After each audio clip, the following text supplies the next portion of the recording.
Hamıya salam. Mən Xatirə Əzizxanlı Dərs-evi Tədris Mərkəzinin əməkdaşıyam. 4-cü webinara qoşulduğunuz üçün təşəkkür edirəm. Bugün silsilə webinarımızı davam etdiririk və mövzumuz budur. Nə vaxt zarafat, zarafat olmaqdan çıxır və ziyansız ləqəb qoyma bullyinqə çevrilir. Əvvəlcə gəlin şifahi aqressiyanın nə olduğunu araşdıraq. Çox yaxşı bilirik ki, söhbət öz mənfi emosiyalarını müəyyən bir formada, məsələn, qışqırma və ya çığırtı ilə ifadə etməkdən gedir. Bəzən isə şifahi aqressiya məzmun və mənalar, məsələn, aşağılama və ya təhdid vasitəsilə ifadə olunur.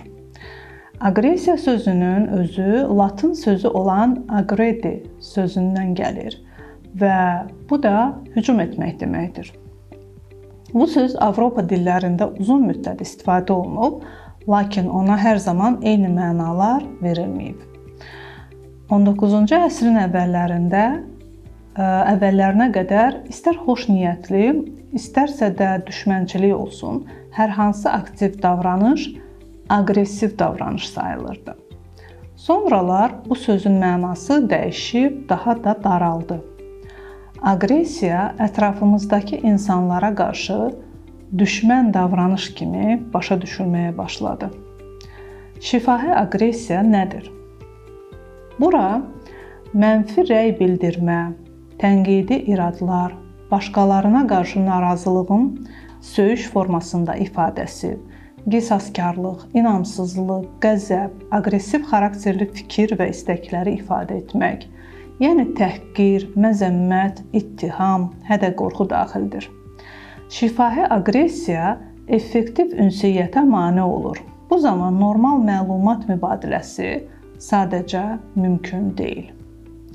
İnsanlar təhqirdən istifadə etdikdə əslində bir-birlərini daha pis başa düşürlər. Vurğu mesajın mənasından onun emosional komponentinə keçir. Şifahi aqressiya demək olar ki, hər hansı bir mübahisəni müşayiət edən konstruktiv ünsiyyətin ən təhlükəli düşmənidir. Beləliklə, şifahi aqressiyanın xüsusiyyətləri. Birincisi, şifahi aqressiya effektiv ünsiyyətə mane olur. İkincisi, həmsöhbətin özgüvənini zədələyir. Üçüncüsü, açıq, qəzəbli hücumlar, təhqirlər və ya gizli, çox hiss olunmayan tədricən ola bilər. Dördüncüsü, bu cür aqressiyanın məqsədi tərəfdaşı gizli tabe və manipulyasiya etməkdir. Beşincisi, şifahi aqressiya şəxsiyyətlər arası münasibətlərə zərər verir. Və nəhayət, sonuncusu, verbal aqressiya fiziki aqressiyaya da çevrilə bilər. Həqiqətən də bu çox xoş olmayan bir şeydir. Əvvəlki webinarımızda iştirak edənlər xatırlayırlar ki, biz bullyinqi eyni uşağa və ya eyni uşaq qrupuna qarşı sistemli və məqsədyönlü zorakılıq kimi tərif edirik. Və buna uyğun olaraq şifahi bullyinq bir uşağın birbaşa sözlərlə bullyinqə məruz qalmasıdır. Lakin praktikada bu fərqli görünə bilər. Düzdür, bu həm birbaşa şifahi ələ salma, həmçinin kiminsə haqqında, məsələn, onun xarici görünüşü, dini, etnik mənsubiyyəti, əlilliyi, geyim tərzi haqqında sərt sözlər, təhqirlər, təhdidlər, nalayiq şərhlər deməklə hədə-qorxu vasitəsilə ifadə oluna bilər. Yeri gəlmişkən, bu həm də sinifdə kiminsə yaydığı dedikodular, qəsdən uydurulmuş hekayələr, başqasının ləyaqətini alçaldan böhtan atmalar və ya xəcalət vermək cəhdləridir. Sonuncu barədə danışarkən, xüsusilə keçən webinarda danışdığımız tipik bir hekayəni xatırlamamaq olmaz. Səhlənkar dəcəl şagird müəllim tərəfindən lövhəyə çağırılır və bütün sinfin gözü qarşısında kəskin sözlərlə tənqid olunur. Bu anda uşağın nə qədər kədərli və qorxmuş hiss etdiyini, həmçinin həmin anın şagirdə və bütün sinfə publik alçaldılma nümunəsi olduğunu deməyə ehtiyac varmı? Bəli, amma burada vacib olan odur ki, bu hekayənin ümumiyyətlə motivasiya ilə bağlı olmadığını sübut etmək olduqca çətindir. Necə ki, zarafat və bullyingin niyə tamamilə fərqli şeylər olduğunu izah etmək asan deyil. Sadəcə zarafat elədik. Bu şifahi bullyingdir. Bu şifahi bullying halında ən çox işlədilən bəhanədir. Zarafat adı altında gizlənən bu cür bəhanələri və ya təhqirləri eşitmisinizsə, şərh bölümündə yazın. Çox güman ki, bu baş verib. Zarafat isə hamının əyləndiyi haldır. Trolling isə kiminsə incidilməsidir ki, bu da bullying sayılır. Şifahi bullying nə ilə nəticələnir? Bəli, bullyingin başqa formaları necə nəticələnirsə, o da elə nəticələnir. Əvvəla, bu böyük bir stressdir. Yəni, siz uşaqda həzm, yuxu, baş ağrıları və xroniki xəstəliklərin kəskinləşməsi ilə bağlı problemlər görəcəksiniz. Uşaq kaprizli, küsəyən, qapalı və ya əksinə aqressiv ola bilər. Akademik göstəriciləri aşağı düşəcək. Təşviş hissi artacaq. Yəni, çox şeylə nəticələnir deyə bilərik. Bəs təhqir olunan və ələ salınan uşağa necə kömək etmək olar? Çox vaxt valideynlər uşağa özünü qorumalı olduğunu deyirlər. Bu əslində yaxşı tövsiyədir, ancaq bu halda özünü müdafiə demək, qarşı tərəfin gözünün altını qaraltmaq deməkdir. Axı, uşaq hər təhqiri zərbə ilə cavablandırırsa, məhz o aqressor sayılacaq.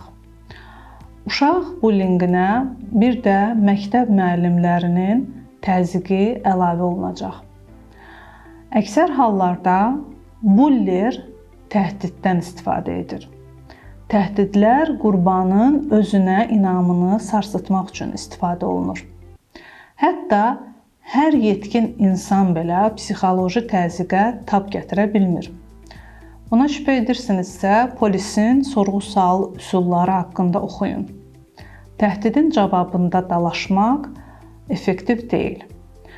Üstəlik, uşağı qəsdən təhdid və ya ələ-salma ilə davaya sövq edib, sonra isə böyüklər qarşısında baiskar kimi təqdim edilməsi zorakılığın başqa bir formasıdır.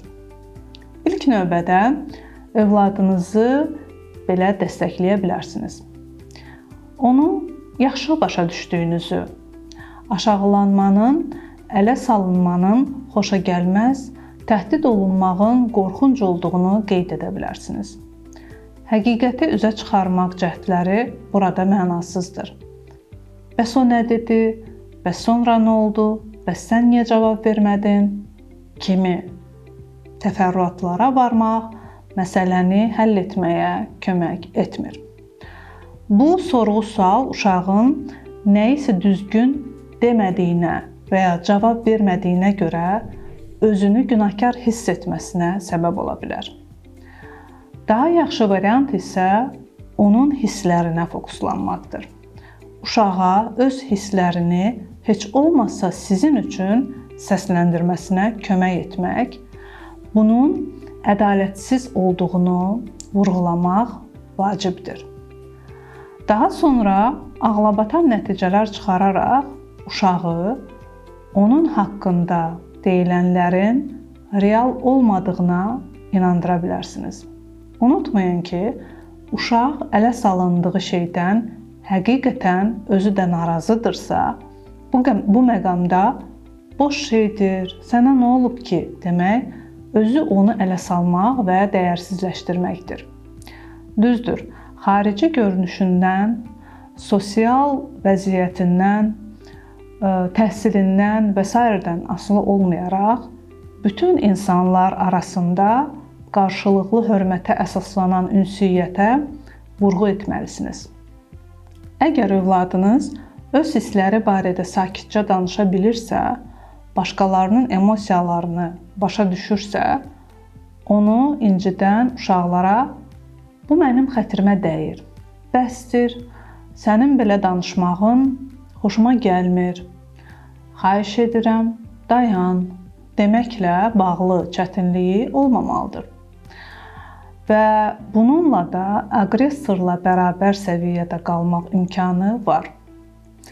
Bu yalvarış deyil, bu hisslərini dilə gətirmə və konstruktiv dialoqa dəvətdir. Hadisə təkrarlandıqda eyni şeylər daha qısa və inandırıcı deyilə bilər. Bəsdir, bu mənim xoşuma gəlmir, dayan. Buradakı əsas nüans isə təbii ki, uşağın həmin an nə hiss etməsidir. Əgər uşaq hər kəsin dediyi kimi olmadığını son dərəcə emosional şəkildə sübut etməyə başlayırsa, bu bulleri daha da təhrik edir. Yox, əgər o təmkinli və hörmətlə yanaşırsa ki, bu da məşq tələb edir, bu daha adekvat qəbul olunur. Sonra övladınıza fikirlərini şifahi ifadə etməyi, yəni səsləndirməyi və mümkünsə çatışmazlıqlarını qəbul etməyi öyrədin. Onun bəzi qüsurlarını etiraf etməsi kritik əhəmiyyət kəsb etmir. Əksinə, bu çox faydalıdır. Bu həm uşağa, həm də ətrafdakılara özünü daha azad hiss etməyə imkan verir. Məsələn, əgər uşaq "Sən çox axmaqsan" sözünü eşidirsə, o zaman maksimum soyuqqanlı şəkildə "Bəli, mən həmişə dərslərə hazır deyiləm, bəzən axmaq oluram" cavabını verə bilər. "Nə bəzənib düzənmisən" sözünə "Səncə çox gözəgəlimliyəm, sadəcə bugün bayram əhvalındayam" cavabını verə bilər. Və burada söhbət sözlərdən getmir. İnsanların həmişə mükəmməl olmaq məcburiyyəti yoxdur. Bunu başa düşmək lazımdır və bunu qəbullanmaq lazımdır. Uşaq özünə yumor hissi ilə yanaşa biləndə başqaları ilə ünsiyyət qurmaq onun üçün daha asan olur. Yeniyetmələr üçün də görmək və tərifləmək gözəl bir təcrübədir. Bu zaman məqsəd həmsöhbətində yaxşı bir şey görmək və bunu dilə gətirməkdir. Bu, qıcıqlandıran bir şey olsa belə. Bunu yaltaqlıqdan deyil, xoş niyyətlə və səmimi söyləmək, əsəbiləşmək və ya sonrakı münaqişə üçün heç bir əsasın olmadığını vurğulamaq lazımdır. Sosioloqlar 10 illiklərdir ki, bullying və uşaq zorakılığını öyrənirlər. Onlar bunu sadəcə olaraq bullying deyil, dominant davranış adlandırırlar. Bu, bəzi insanların başqalarını əzməyə çalışdığı bir prosesdir. Heyvanlar aləmindəki kimi alfa kişi zehniyyəti, dominant davranışın mahiyyəti bundan ibarətdir. İnsanlar başqaları üzərində güc qazanmağa çalışırlar. Bullyingin nə olduğunu həqiqətən başa düşsək, onun öhdəsindən daha rahat gələ bilərik. Məsələn, dava salan şagird deyir: "Səndən zəhləm gedir." Sən də cavab qaytarıb "mumla" desən, davakar sevinəcək. Başa düşürsünüz, siz nə qədər çox məyus olsanız, nə qədər güclü əsəbləşsəniz, buller bir o qədər əylənir. Bəs sarsılmaz olsaydıq nə olardı? Bəs güclü ruha sahib olsaydıq necə olardı? Onda bullerin nə deyəcəyi önəmli olmazdı. Vecinizə də olmazdı. Sataşma, ələ salma və ya bullying qurbanı məyus olmayıb, əksinə, belə deyək, gönü qalın olsa, içindəki bütün nifrəti qusa bilsə və haqqında kimin nə düşündüyünü vecinə almasa, əla olardı. Siz şagirdlərə izah etsəniz ki, bullying sadəcə olaraq hakimiyyət oyunudur və bu oyunda ancaq məyus olmadan qalib olmaq olar. Bu halda davakar uduzacaq. İnsanlar isə uduzduqları oyunu oynamaqdan qaçırlar və bu halda çıxıb gedirlər. Şagirdlərə bunu izah edin və bu çox sadə və konkretdir. Qanını qaraltma, onların nə dediyi vacib deyil. Başa düşmək lazımdır ki, mən bullyingdən danışanda kiminsə sizin hisslərinizi incitdiyini nəzərdə tuturam. Ancaq bəziləri düşünürlər ki, bullying inciklikdən ağırdır. Düşünürlər ki, bullying qəddarlıqdır. Gəlin aydınlaşdıraq. Bullying kiminsə sizə şillə vurması deyil. Hesab edirəm ki, sizə şillə vurularsa məyus olmalısınız. Bu bullying deyil, bu zorakılıq, əl qaldırmadır. Dayanıb, hər şey qaydasındadır. Sifəti ilə baxmaq lazım deyil. Yox, əlbəttə ki, səni kimsə vurursa məyus olursan. Niyə? Çünki bu cinayətdir. Bullying deyil. Bu cinayətdir və cinayətin cəzası olmalıdır. Siz təhlükə hiss edirsinizsə, köməyə ehtiyacınız varsa, kömək istəməlisiniz. Şifahi münaqişə həmişə məhz təhqir demək deyil. Bəs başqa nədir? Dedikodudur. Burada uşağı öyrətmək lazımdır ki, sorğu-sual, dəqiqləşdirmə və təfərrüatlar bullerə daha dolaşıq hekayə uydurmağa kömək edir. Axı aqressorun məqsədi qurbanı alçatmaqla yanaşı, həm də onun diqqətini almaqdır. Bəs əgər uşaqlar onun dedikodularına reaksiya vermirlərsə, demək ki, dedikodu sinfə və ya məktəbə yayılmır. Nəticə etibarilə ona qarşı maraq da itir. Uşaqlara dedikodulara cavab verməyi öyrədin. Bu mənə maraqlı deyil, gəl bu barədə danışmayaq. Ona görə də ola bilməz, düzdür və ya necə olub, sən bunu hardan bilirsən kimi reaksiyalar diskussiyanı biraz da alışdırır. Bəli, məhz bu məqamda əslində həqiqət olmayan təfərrüatlar və detallar üzə çıxır.